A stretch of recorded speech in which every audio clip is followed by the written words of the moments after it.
Hello, friends. First, I want to remind people that Beth Chaim is a co-sponsor of an important program this evening. Those of us who care about Israel and are deeply concerned about what the Netanyahu government is calling judicial reform, and what others believe is an attempt to unravel the Israeli democracy, are probably relieved to hear that the government has decided to put these judicial reforms on hold until after Passover. Now, is this an attempt to simply diffuse the massive demonstrations in the streets of Tel Aviv and Jerusalem and try to mitigate the strikes at hospitals, airports, and unrest in the military? Well, if you wish to better understand what is going on in Israel, want more context, clear information, even get a chance to ask your own questions about the situation, you won't want to miss this evening's program. The program is called A Turn in Israel, Politics and Society in Today's Jewish State. As I mentioned, Beth Chaim is co-sponsoring this program along with Beth Emek. It is being offered on Zoom at 7 p.m. tonight and is supported by the Contra Costa Jewish Community Center. We thank them for their support. The program is free, but you do have to register. You can do so below here in the happenings, or simply register at under1tent.org. That's one word, under1tent.org. Of course, a valued program of the Contra Costa JCC.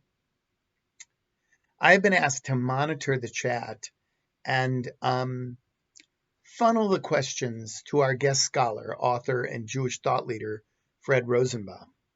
I hope to see you on Zoom at this program tonight.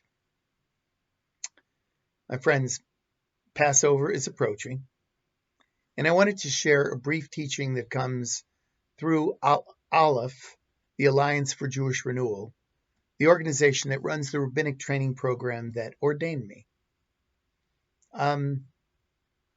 As you know, during Passover, many Jews refrain from eating chametz, the leaven or food mixed with leaven. Well, in the Torah, we learn that when our ancestors were liberated from slavery in Egypt, they were in such a hurry that they left with unrisen or unleavened dough in their packs. Leavened products are considered a luxury of freedom, and our people traditionally eschew these products during the 8 days of Passover as a way of more deeply appreciating the cost of freedom, which we often take for granted throughout the year. On a more spiritual level, during Passover, we're invited to reflect on that which is overcomplicated and unessential to our lives, our own chametz. Our tradition teaches us that chametz is more than just leavened food. There's a deeper wisdom in our tradition that reminds us that chametz, these leavened products, is symbolic baggage as well. Now, as many of you have heard me teach, Judaism offers us a four worlds approach, deeper levels of understanding our traditional Torah and the essential teachings of Judaism. There are these four worlds, include the world of Asiyah, the physical world, the world of action, the world we live in, the emotional world of Yetzirah, the intellectual world of Bri'ah, and the purely spiritual world of Atzilut. So these are the four ways that our tradition invites us to look at a variety of dimensions of our lives, the way they exist in our world, our emotional response, our intellectual engagement, and the world of pure spirit. Each of these levels has something to teach us about chametz and the importance of paying attention to ways of thinking about the symbolic leavening in our lives, the things that are puffed up, that are maybe unessential. So this teaching, as I said, comes from my teachers and colleagues in the Aleph Jewish Renewal world. And the teaching is that chametz in the physical world of asiyah may take the form of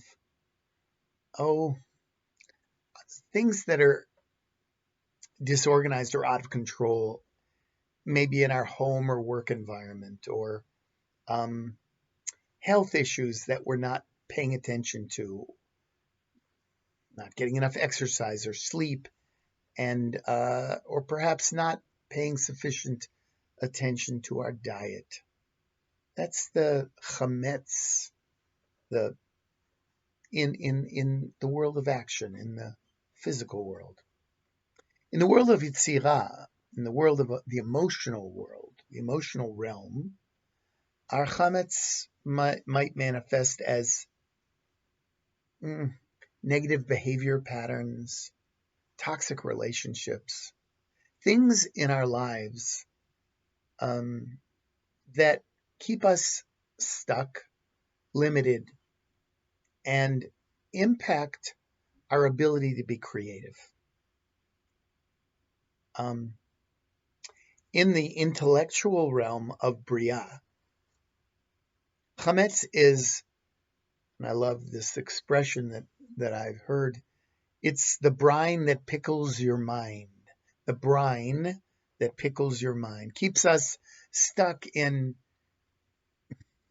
unhelpful ignorance, polarizing thoughts, things that are in the way of our own curiosity and may be obstacles for us to grow and to expand our awareness. Finally, chametz in the world of Atzilut, the spiritual realm, represents the views, the beliefs that keep us feeling disconnected and alienated from our most authentic selves, from the God within, and perhaps the God, whatever our belief is about the God that can be present for us in our world, in our reality. These are kinds of ideas that we carry that